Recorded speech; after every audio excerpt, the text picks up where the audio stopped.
नमस्कार, news room live में आप सभी का स्वागत है और 4 बजे की 4 बड़ी खबरों के साथ मैं हूं आपके साथ आयुष चित्रा। चलिए एक एक करके ये चारों बड़ी खबरें सबसे पहले आपको तस्वीरों के जरिए दिखाते हैं और उसके बाद आपको बताएंगे कि ये बड़ी खबरों और इनके पीछे की इनसाइड स्टोरी क्या है। सबसे पहले आज आपको ये बता दें कि कुशीनगर के दौरे पर प्रधानमंत्री नरेंद्र मोदी आने वाले हैं, लेकिन उन दौरे को लेकर के जो तैयारियों की समीक्षा है मुख्यमंत्री के द्वारा की जा रही है। अब से कुछ देर में मुख्यमंत्री कुशीनगर भी पहुंचेंगे, जहां पर इन सारे दौरे की जो तैयारियां हैं उनकी समीक्षा मुख्यमंत्री के द्वारा की जाएगी। दूसरी बड़ी खबर हम आपको बताएंगे, प्रियंका गांधी की महिलाओं को लेकर के जो नया ऐलान है वो किया गया है। उत्तर प्रदेश के विधानसभा चुनावों में कांग्रेस 40% टिकट सिर्फ महिलाओं को देने वाली है, यानी कि महिलाओं के सहारे अब इस राजनीति को आगे बढ़ाती हुई प्रियंका गांधी दिख रही हैं। इसके पीछे की असल खबर क्या है ये भी हम आपको बताएंगे और एक नया नारा जो दिया है, लड़की हूं लड़ सकती हूं, इसके मायने क्या है ये भी हम आपको समझाएंगे। तीसरी खबर शाइन सिटी घोटाले मामले से जुड़ी हुई है, जिसमें एक और आरोपी की आज गिरफ्तारी हुई है और इसी गिरफ्तारी के साथ अब जो मुख्य आरोपी हैं उन तक कैसे पहुंचेगी एसआईटी की टीम और इसके पीछे की भी खबर क्या और इस पर भी और जानकारी क्या ये भी हम आपको विस्तार पूर्वक बताएंगे। साथ ही साथ बाढ़ बारिश का जो कहर है वो शहर शहर जारी है, पहाड़ से लेकर के मैदान तक कैसे बारिश आफत का सबब बनी हुई है ये भी हम आपको विस्तार पूर्वक बताएंगे। तो ये चारों ही बड़ी खबरें एक एक करके आपको विस्तार पूर्वक बताते हैं और पहली बड़ी खबर के साथ न्यूज रूम लाइव की शुरुआत करते हैं। आपको बता दें कि प्रधानमंत्री का कुशीनगर का दौरा है और उसको लेकर के मुख्यमंत्री इसकी समीक्षा करने वाले हैं। ये बड़ी जानकारी है। अब से थोड़ी देर में कुशीनगर पहुंचेंगे मुख्यमंत्री योगी आदित्यनाथ, ये इस वक्त की बड़ी और अहम जानकारी है। पीएम के दौरे को लेकर के तैयारियों की समीक्षा मुख्यमंत्री योगी आदित्यनाथ के द्वारा की जाएगी और अब से कुछ देर में कुशीनगर पहुंचेंगे मुख्यमंत्री योगी आदित्यनाथ। तो बड़ी जानकारी। और कुशीनगर इंटरनेशनल एयरपोर्ट का शिलान्यास प्रधानमंत्री के द्वारा किया जाना है। आपको बता दें कि उत्तर प्रदेश के अंदर ये तीसरा अंतर्राष्ट्रीय हवाई अड्डा होने वाला है और इससे जो लाभ है वो आसपास के इलाके के लोगों को मिलेगा और साथ ही साथ चूंकि ये बौद्ध सर्किट पे भी आता है, इस वजह से भी बाहर से आने वाले भी जो श्रद्धालु हैं उनके लिए भी एक बेहतर ऑप्शन के तौर पर होगा कि वो सीधे कुशीनगर पहुंच सकते हैं। तो इसलिए भी इस लिहाज से अगर आप इसको देखेंगे तो काफ़ी महत्वपूर्ण हो जाता है। तीसरा अंतर्राष्ट्रीय हवाई अड्डा होगा जिसकी सौगात प्रधानमंत्री के द्वारा दी जाएगी। कुशीनगर इंटरनेशनल एयरपोर्ट का निरीक्षण अभी मुख्यमंत्री करेंगे और इसका उद्घाटन प्रधानमंत्री के द्वारा किया जाना है। तो ये बड़ी और अहम जानकारी है। कल प्रधानमंत्री नरेंद्र मोदी इंटरनेशनल एयरपोर्ट का उद्घाटन करने वाले हैं। सुरक्षा के पुख्ता इंतजाम चप्पे चप्पे पर देखने को मिल रहे हैं, लेकिन इन तैयारियों की समीक्षा करने के लिए मुख्यमंत्री योगी आदित्यनाथ अब से कुछ देर में कुशीनगर पहुंचने वाले हैं। ये बड़ी जानकारी है और पीएम के दौरे को लेकर के उससे पहले जो तैयारी है उनकी समीक्षा अभी मुख्यमंत्री के द्वारा की जाएगी। निर्देशित इससे पहले भी मुख्यमंत्री ने अधिकारियों को किया था, लेकिन वहां पर जो तैयारी है अब चूंकि अपने अंतिम चरण में और ऐसे में यहाँ पर किसी तरह की कोई कमी ना रहे, किसी तरह की कोई चूक ना हो, ऐसे में सुरक्षा के भी पुख्ता इंतजाम है और मुख्यमंत्री खुद इसका निरीक्षण करने के लिए पहुंच रहे हैं। तो बेहद अहम है कुशीनगर इंटरनेशनल एयरपोर्ट, जिसकी सौगात कल प्रधानमंत्री कुशीनगर वासियों को देंगे। उत्तर प्रदेश के लिहाज से भी और देश के लिए भी एक बड़ा आप कह सकते हैं कि एक तरीके से आयोजन रहने वाला है कल का, क्योंकि प्रधानमंत्री की मौजूदगी यहाँ पर रहेगी और साथ ही साथ जैसा कि मैंने आपको बताया बौद्ध सर्किट है यहाँ पर और इस वजह से भी बाहर से आने वाले श्रद्धालुओं के लिए भी सहूलियत रहेगी। तो ये बड़ी और अहम जानकारी।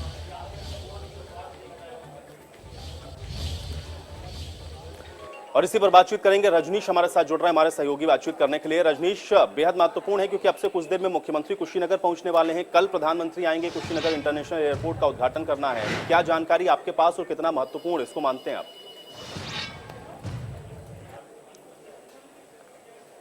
देखिए, कल का जो दिन है वो पूर्वांचल के साथ साथ उत्तर प्रदेश के पूर्वांचल के खास बिहार के लिए भी खास है।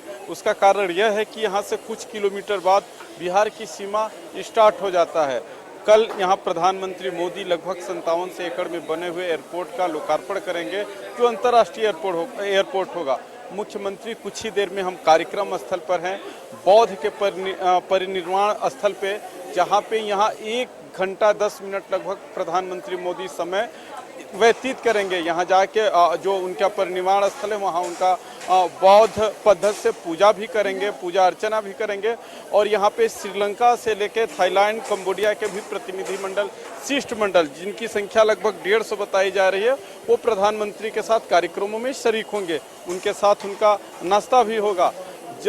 आयुष, सबसे बड़ी बात है कि जिस तरीके से सुरक्षा व्यवस्था की यहाँ पे तैयारी की गई है, क्योंकि प्रधानमंत्री को एसपीजी सुरक्षा मिला हुआ है कि व्यवस्था ऐसी है कि परिंदा भी पर नहीं मार सकता। लेकिन एक सबसे बड़ी बात है कि हमारे चैनल पर बातचीत करते हुए एडीजे जोन अखिल कुमार ने कहा कि पहले ये शिकायत होती थी, सुरक्षा व्यवस्था के चलते लोगों को परेशानियां होती थी, आम लोगों को दिक्कतों का सामना करना पड़ता था।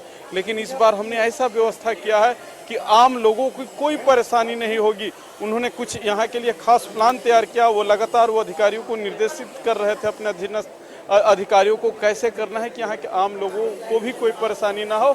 और प्रधानमंत्री का जो लगातार यहाँ पे 3 कार्यक्रम है, आयुष, पहला एयरपोर्ट का लोकार्पण, उसके बाद दूसरा जहां हम कार्यक्रम स्थल पर इस समय मौजूद है, मैं सहयोगी से कहूंगा कि वो दिखाए। ये कार्यक्रम का दूसरा जहां 1 घंटा 10 मिनट प्रधानमंत्री रहेंगे, ये बौद्ध का परिनिर्वाण स्थल है जहां पे महात्मा बुद्ध अंतिम सांस लिए थे। और उसके बाद उनका जो कार्यक्रम होगा, एक जनसभा इसलिए होगा कि 2022 के चुनाव भी करीब है कि सरकार तो अपना सरकारी जो उनका कार्यक्रम है लोकार्पण शिलान्यास लोगों के बीच, हालांकि विपक्षी शुरू से ही आरोप लगाते रहे कि प्रधानमंत्री का सरकारी कार्यक्रम नहीं है, वो चुनावी रैली कर रहे हैं, तो उनकी एक आम जनमानस को भी संबोधित करेंगे, जिसके लिए यहाँ के भारतीय जनता पार्टी के जो स्थानीय नेता है, पूर्वांचल के लीडरशिप है, वो लगातार उनका प्रयास है कि वहाँ अधिक से अधिक भीड़ हो, और वो जो भीड़ हो वो कोविड प्रोटोकॉल को पालन करते हुए भीड़ हो, वो जो प्रधानमंत्री का उद्बोधन सुने। तो आयुष ये ताजा है। और यहाँ सबसे बड़ी चीज है कि प्रधानमंत्री को कार्यक्रम को लेके लोगों में एक जोश बना हुआ है, बेरोजगारों में एक उम्मीद जगी हुई है। हमारी बात हुई, हमारे चैनल पर लोगों ने कहा कि ये सही बात है, जिसका वर्षों से इंतजार यहाँ के पूर्वांचल के लोग कर रहे थे, खासकर कुशीनगर के लोग कर रहे थे, वो इंतजार की घड़ियां कल खत्म हो जाएगी। जब बेरोजगारों से हमने बात किया तो बेरोजगार ने भी कहा, बेरोजगारों का एक ही कहना था कि जो हम लोग सुदूर प्रदेशों में कमाने जाते थे, उन्होंने मुंबई का भी जिक्र किया। हाल ही में कश्मीर में जिस प्रकार की घटना हो रही है, उन्होंने कश्मीर की भी घटना का जिक्र किया, कहा कि हमको यहाँ रोजगार मिलेगा और हम यहाँ पे मजबूत होंगे और हमको कहीं अपना परिवार और घर छोड़ के कहीं दूर जाने की जरूरत नहीं पड़ेगी। आयुष। बिल्कुल रजनीश, लेकिन आप चूंकि इस बात को बता रहे हैं, वहां पर आप मौजूद भी हैं, कार्यक्रम को भी आपने विस्तार पूर्वक बताया कि किस तरीके से कार्यक्रम रहने वाला है, लेकिन सबसे अहम यह है क्योंकि वहां पर जो लोग मौजूद हैं, एक तो अभी मुख्यमंत्री पहुंचेंगे वहां पर, उसको लेकर के क्या लोगों ने बातचीत कही और कितना महत्वपूर्ण इसको मान रहे हैं। दूसरा ये, चूंकि कल प्रधानमंत्री की मौजूदगी रहेगी, तो उस लिहाज से भी वहां पर लोगों की जो प्रतिक्रियाएं हैं वो क्या, उनका रिएक्शन क्या है इस एयरपोर्ट को लेकर के, वो क्या कुछ प्रतिक्रिया दे रहे हैं और कितना महत्वपूर्ण मान रहे हैं कुशीनगर और आसपास के पूरे इलाके के लिए। लोगों की प्रतिक्रियाएं क्या है, उसको भी थोड़ा बताएं। देखिए, लोगों में खासा जोश है, क्योंकि वो प्रधानमंत्री जिनको वो लोग आज तक टेलीविजन पर सुनते रहे हैं, जिनकी केवल पोस्टर और अखबारों में भाषण पढ़ते रहे हैं, उस मोदी से कल यहाँ की जनता रूबरू होगी। और चूंकि कुशीनगर बौद्ध का ये बौद्ध की धरती है, कहा जाता है कि बुद्धम शरणम गच्छामि, तो यहाँ इस मंत्र पे लोग यहाँ पे काम करते हैं। चूंकि एयरपोर्ट का मसला इसलिए और गंभीर हो जाता है और लोगों के लिए जोश का मामला हो जाता है। यहाँ गोरखपुर में तो एयरपोर्ट है, लेकिन वो एयरफोर्स का एयरपोर्ट है, उसका चाह के भी सरकार विकास नहीं कर पाती है, उड्डयन मंत्रालय उसका विकास नहीं कर पाता है, बहुत से ऐसे वहाँ बैलॉज होते हैं। लेकिन ये इसका जो है, फिलहाल के लिए बहुत शुक्रिया इस बातचीत और जानकारी के लिए। हालांकि कल प्रधानमंत्री जब यहाँ पर पहुंचेंगे क्या कुछ कहते हैं, ये देखना भी बहुत महत्वपूर्ण होगा। अब अगली बड़ी खबर का रुख कर लेते हैं। आपको बता दें कि कांग्रेस महासचिव प्रियंका गांधी की तरफ से एक बड़ा ऐलान किया गया। उत्तर प्रदेश विधानसभा चुनावों को लेकर के कांग्रेस महासचिव प्रियंका गांधी ने यह ऐलान किया है और उन्होंने 40% टिकट महिलाओं को देने की बात कही है। तो ये बड़ी और अहम जानकारी आपकी स्क्रीन पर है। 2022 के विधानसभा चुनाव में अब कांग्रेस 40% महिलाओं को टिकट देगी। यह ऐलान आज प्रेस कॉन्फ्रेंस करते हुए प्रियंका गांधी की तरफ से किया गया है। जाति धर्म से ऊपर उठकर सोचना होगा, प्रियंका गांधी ने इस प्रेस कॉन्फ्रेंस में इस बात को भी कहा। जिन महिलाओं को चुनाव लड़ना है वो मेरे पास आए, प्रियंका गांधी ने ये बात भी कही। इसके अलावा विधानसभा चुनाव में कांग्रेस ने एक नया नारा भी दिया है, जिसमें उन्होंने कहा कि कांग्रेस का नया नारा है, लड़की हूं लड़ सकती हूं, राजनीति में महिलाएं पूरी तरह से भागीदार होंगी। प्रियंका गांधी की तरफ से बात आज प्रेस कॉन्फ्रेंस करते हुए कही गई। कौन करेगा ये संघर्ष आपके साथ अगर आप एकजुट नहीं होंगी? अगर देश को जातिवाद और धर्म की राजनीति में से निकालकर विकास की राजनीति की ओर ले जाना है, अगर देश को समता की राजनीति की ओर ले जाना है, भागीदारी की राजनीति की ओर ले जाना है, तो महिलाओं को आगे बढ़ना पड़ेगा। आपको खुद ये काम करना पड़ेगा। आगे बढ़िए। मैं आग्रह करती हूं आपसे हमने आवेदन पत्र मांगे हुए हैं हर विधानसभा के लिए। ये अगले महीने की 15 तारीख तक खुला रहेगा। खास तौर से मेरी बहनों के लिए, जो लड़ना चाहता है आओ मेरे पास आओ, आपको मौका मिलेगा। हम इस देश की राजनीति, इस प्रदेश की राजनीति। तो सुना आपने प्रियंका गांधी को, और क्या कुछ वो कहती हुई नजर आई ये भी हमने आपको सुनाया है। खुर्रम हमारे साथ जुड़ रहे हैं, बातचीत करते हैं। खुर्रम, प्रियंका गांधी ने आज प्रेस कॉन्फ्रेंस करते हुए जो एक नया नारा दिया है, खासतौर से उत्तर प्रदेश विधानसभा चुनाव के लिहाज से, एक तरफ कह रही कि 40% जो टिकट है वो महिलाओं को देंगी, नया नारा भी दे दिया कि लड़की हूं लड़ सकती हूं, इसके क्या मायने?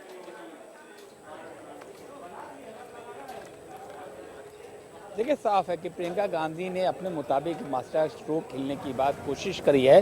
वो कितना कामयाब होगा ये तो चुनावी बेला ही बताएगी। लेकिन जिस तरीके से उन्होंने 40% आरक्षित कर दिया है अपनी जो प्रत्याशी जो टिकट बांटने की प्रक्रिया है, उसमें कहा 40% यानी 100 के थोड़ा ऊपर टिकट मिलेगा उन महिलाओं को जो चुनाव लड़ना चाहती है कांग्रेस से।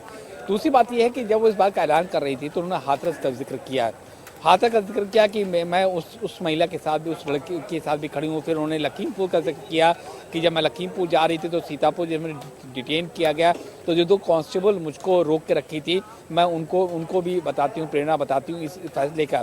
तो साफ है कि पहली बात तो ये है कि सुर्खियों बनी रहे कांग्रेस। दूसरी बात तो ये है कि उथल पुथल राजनीति में थोड़ी हलचल महसूस हो उनके बयान से, और हलचल हुई भी, चाहे वो भारतीय जनता पार्टी हो चाहे फिर कांग्रेस हो, उनका तुरंत माफ करिएगा या समाजवादी पार्टी, उनका तुरंत पलटवार भी आया। अगर हम भारतीय जनता पार्टी की बात करें तो उन्होंने स्मृति ईरानी का जिक्र किया, और अगर हम बात करें समाजवादी पार्टी के तो उन्होंने जया बच्चन का जिक्र किया। उन्होंने कहा कि सिर्फ एक राज्यसभा भेजा जा सकता था समाजवादी पार्टी से, और उन्होंने एक महिला को भेजा जो, और ये भी कहा गया कि हम जो हैं महिलाओं को सम्मान करते। तो एक जो वो अपनी पिच पर खेलने वाली बात होती है वो उन्होंने करने की कोशिश करी है कि जितनी पॉलिटिकल पार्टीज हो, अपोजिशन खास तौर से हो, वो उनकी पिच पर आकर क्या ये संदेश देने की कोशिश है जो एक तरीके से देखें, क्योंकि उत्तर प्रदेश के विधानसभा के चुनावों के अंदर अभी हम लोग जो इस समय परिस्थितियां बनते हुए देख रहे हैं, उसमें सबसे बड़ी कवायद इस बात की है कि कौन इस बात को साबित करे या कौन इस बात को जनता तक पहुंचा सके कि दरअसल असल में विपक्ष के तौर पर वही है, भले ही आप सीटों के गड़े से देखें तो विपक्ष कोई और हो।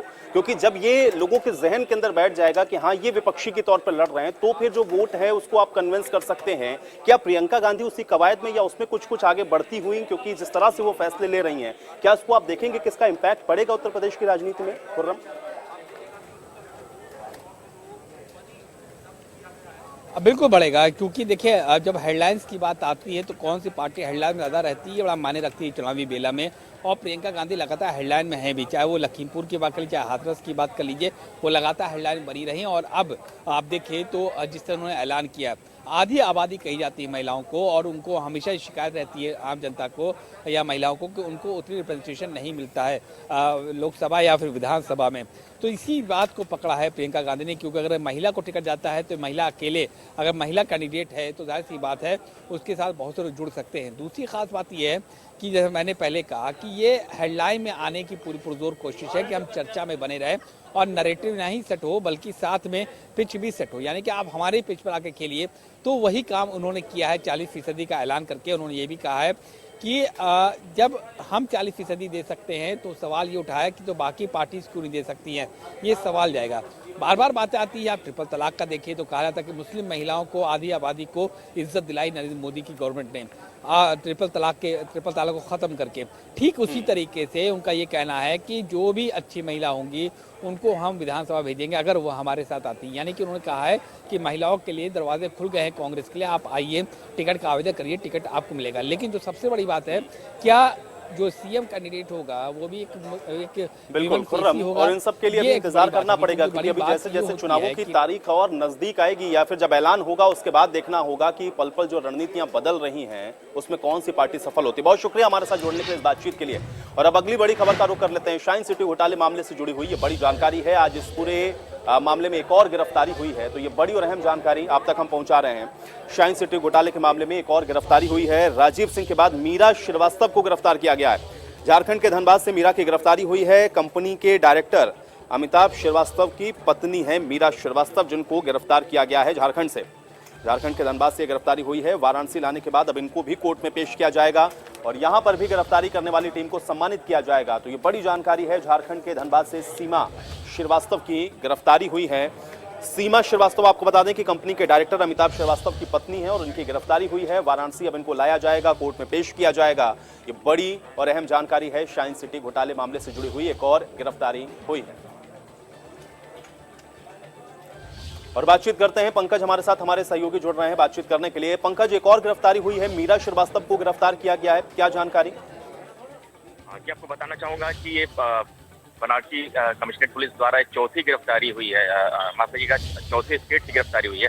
पहले बिहार से, बंगाल, फिर राजस्थान, अब झारखंड से गिरफ्तारी की गई मीरा श्रीवास्तव की, जो कि शाइन सिटी में एक डायरेक्टर हुआ करता था। अमिताभ श्रीवास्तव उसकी पत्नी है और बनारस के एक नामचीन स्कूल में स्कूल टीचर भी हुआ करती थी ये। और ये भी क्योंकि कंपनी में थी, इसको जो है डायरेक्टर थी कंपनी में, और इसको जो है बिहार के झारखंड से गिरफ्तार करके वाराणसी पुलिस ला रही है। लिखा पढ़ी करने के बाद यहाँ पे कोर्ट में पेश किया जाएगा। और पुलिस कमिश्नर सतीश गणेश ने पुलिस टीम को फिर से 50,000 रुपए पुरस्कृत करने का ऐलान किया है। इस तरीके से देख सकते हैं, आप समझ सकते हैं कि वाराणसी की जो पुलिस है वो लगातार सक्रिय है। और जैसा कि पुलिस कमिश्नर ने बताया कि किसी भी कीमत पे इन लोगों को बख्शा नहीं जाएगा और आगे भी गिरफ्तारियां जारी रहेंगी, क्योंकि जो शाइन सिटी के खिलाफ जो अभियान है वो भी आगे भी जारी रहेगा। जी आयुष। शुक्रिया पंकज बातचीत और जानकारी के लिए। तो ये बड़ी गिरफ्तारी है क्योंकि मीरा श्रीवास्तव को गिरफ्तार किया गया है, जो कि कंपनी के डायरेक्टर है अमिताभ श्रीवास्तव, उनकी पत्नी है। और अब इस गिरफ्तारी के बाद कैसे मुख्य आरोपी तक पहुंचती है ये भी देखना बहुत महत्वपूर्ण होगा। तो बड़ी जानकारी है, झारखंड के धनबाद से मीरा श्रीवास्तव की गिरफ्तारी हुई है।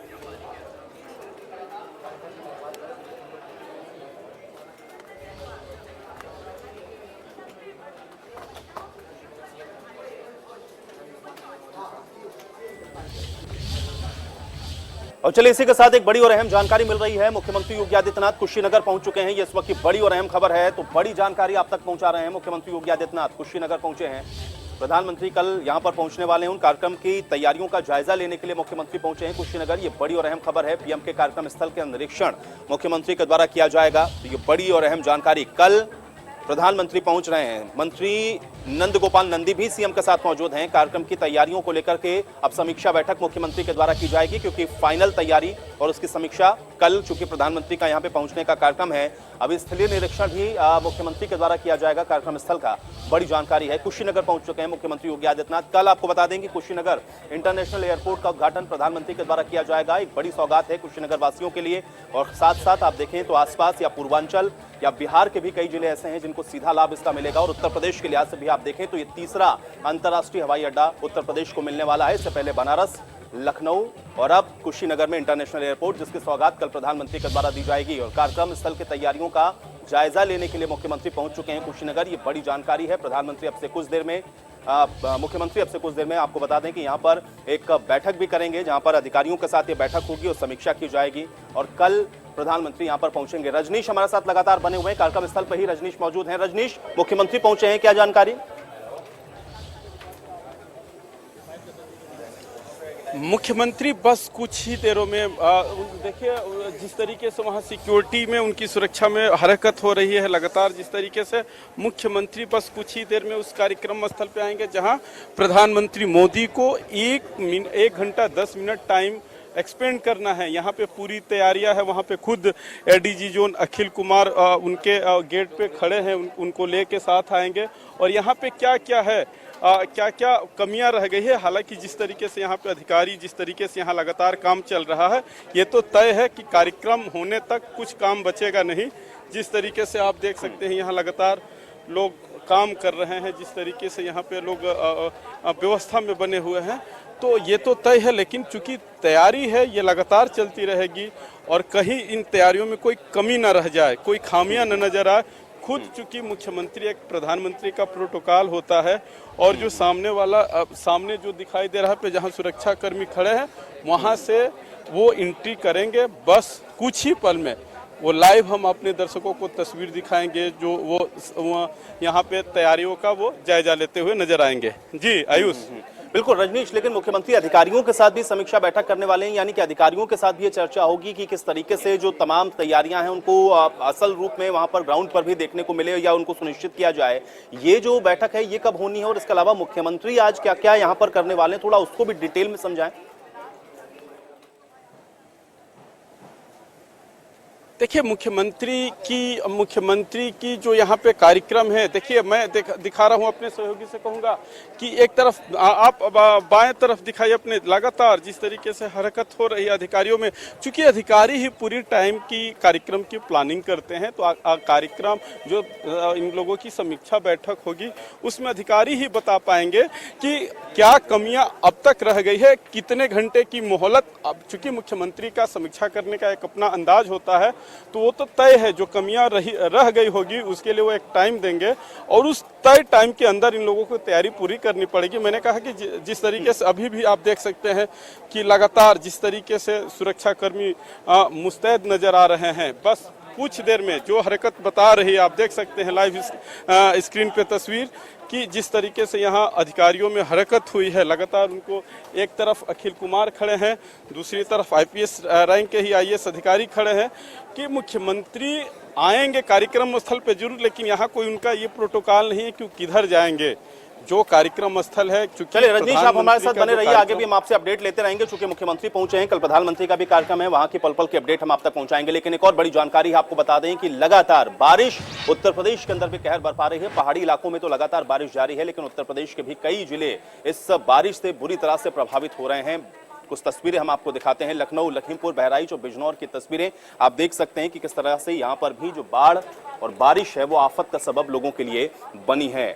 खासतौर से शहरी इलाकों में जलभराव लोगों के लिए समस्या बना हुआ है और ग्रामीण इलाकों में जो जलभराव है वो भी लोगों के लिए बड़ी आफत के तौर पर है। बहराइच से संजय हमारे साथ जुड़ रहे हैं जानकारी के साथ। संजय, क्या अपडेट है, क्योंकि लगातार नदियों का जलस्तर बढ़ रहा है, क्या जानकारी इस समय?